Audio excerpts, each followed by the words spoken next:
আমাদের পরিষ্কার কথা, গণভোটের রায় বাস্তবায়ন করতে হবে। গণভোটের রায় বাস্তবায়ন করতে হবে। গণভোটের রায় বাস্তবায়ন করতে হবে। যদি না করেন তাহলে যেভাবে 96 সালে নিজেরাই শেষ পর্যন্ত কেয়ারটেকার সরকারের বিল নিজেরাই এনে পাস করতে বাধ্য হয়েছিলেন, এই রেফারেন্ডামও বাস্তবায়ন করতে আপনারা বাধ্য হবে। ভালোই ভালোই মেনে নিন, জনগণকে রাজপথে ফেলে দিবেন না।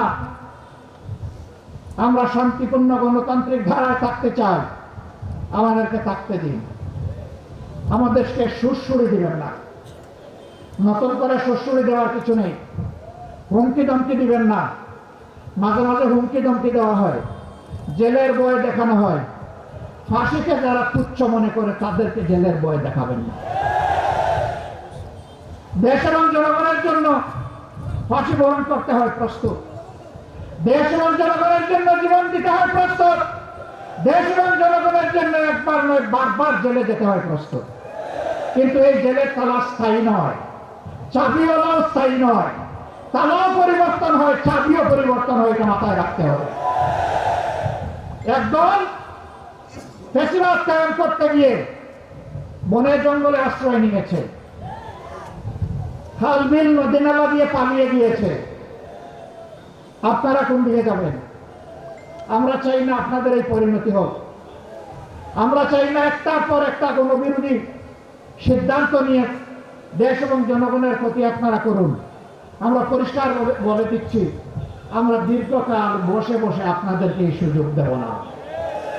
এই চট্টগ্রাম যে এই অঞ্চলে ইসলাম প্রবেশ করেছে, এই চট্টগ্রাম মহান মুক্তিযুদ্ধের আওয়াজ এবং আহ্বান, স্বাধীনতার ঘোষণা সারা দেশবাসী বিশ্ববাসীকে ছড়িয়ে দিয়েছে।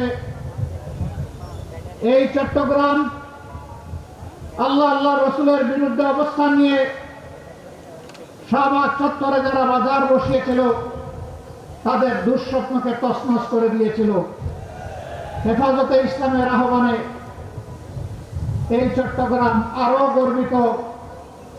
বর্তমান সরকারের আমলে সর্ববিষয়ে বিশারদ একজন সর্বমন্ত্রীও আপনারা পেয়েছেন। সত্যি আপনারা ভাগ্যবান। এইরকম আর একটা জেলা নাই যে এক মন্ত্রী সকল মন্ত্রণালয় চালায়, এমনকি প্রধানমন্ত্রীর কথা থাকে বলতে হয়। আমার একটু কষ্ট লাগে না, নিজেদের সন্তানকে বুহা বলতে নাই। আরে নিজের ছেলে কানা হলেও তো পদ্মলোচন। সম্মানিত বন্ধুগণ, আমার কষ্ট লাগে মাননীয় প্রধানমন্ত্রীর জন্য। তার আশেপাশে তাদেরকে উনি বসিয়েছেন। উনি কুমিল্লা এসে পিজের দেন, ফরিদপুরে গিয়ে সয়াবিন তেল দেন, তিনি দিনাজপুরে গিয়ে আম উপহার দেন, সিলেটে গিয়ে 9-9.5 ঘন্টা উপহার দেন, সংসদে গিয়ে প্রাথমিক বিশ্ববিদ্যালয় উপহার দেন। আর কক্সবাজারে এসে বলেন যে বিরোধী দল এই বাজেটে মাদক এবং ধূমপান জাতীয় দ্রব্যের ট্যাক্স বাড়ানো হয়েছে বলে বিরোধী দল তার বিরুদ্ধে প্রতিবাদ করে মিছিল করেছে। মিথ্যা, ভুয়া।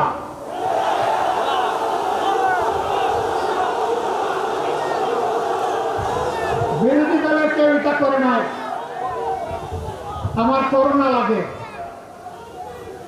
প্রধানমন্ত্রীর এই পদটা রাষ্ট্রীয় পদ, তিনি রাষ্ট্রের প্রধান নির্বাহী।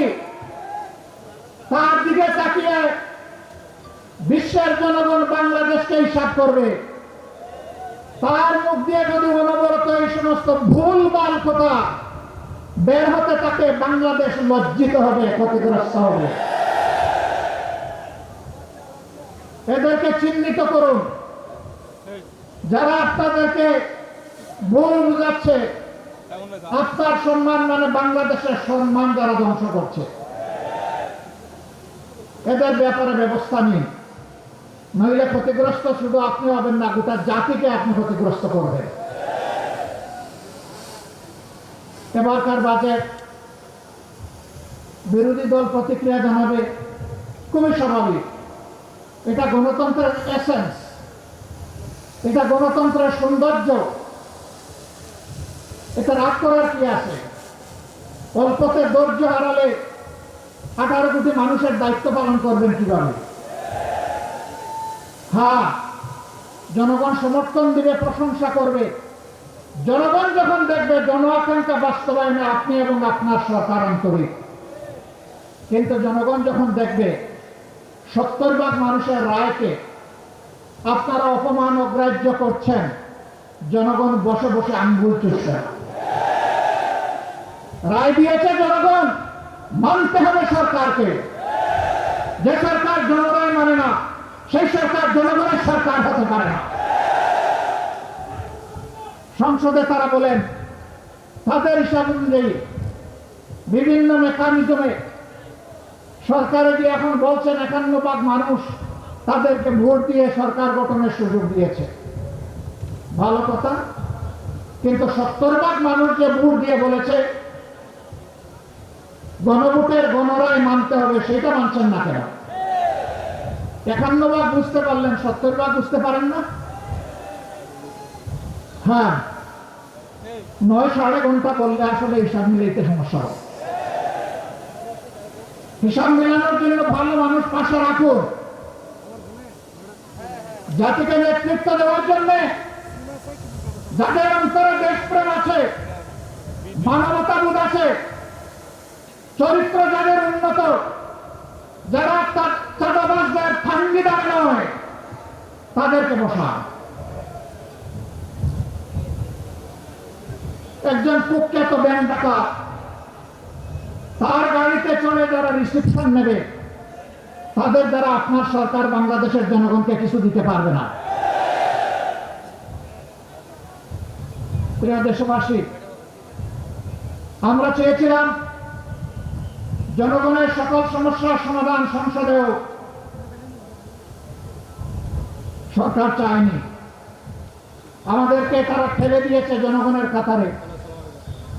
যদি গণভোটের রায় মেনে নেওয়া হতো, আজকের এই বিভাগীয় সমাবেশের প্রয়োজন হতো না। এতগুলো মানুষকে ত্যাগ স্বীকার করে এখানে আসতে হতো না। আপনারাই বাধ্য করেছেন। সংসদে আমরা এই দাবি উত্থাপন করেছিলাম, আলোচনা হয়েছে, আপনারা ফেলে দিয়েছেন, জনগণকে অপমান করেছেন। আমরা সেদিন বলেছিলাম সংসদে কথা বলতে মাননীয় স্পিকারের অনুমতি প্রয়োজন হয়, মাননীয় স্পিকারের রুলিং এর প্রয়োজন হয়। যেহেতু এখানে আমরা সুবিচার পাইনি, আমরা এখন জনগণের সংসদে চলে যাচ্ছি। জনগণের বিষয় এখন জনগণের কাছে পেশ করব, সেখানে কোনো স্পিকারের অনুমতির প্রয়োজন হবে না।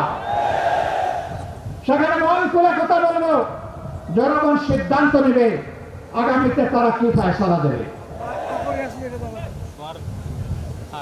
একটা স্বাধীন সার্বভৌম দেশ, সীমান্তে কি হচ্ছে আপনারা জানেন।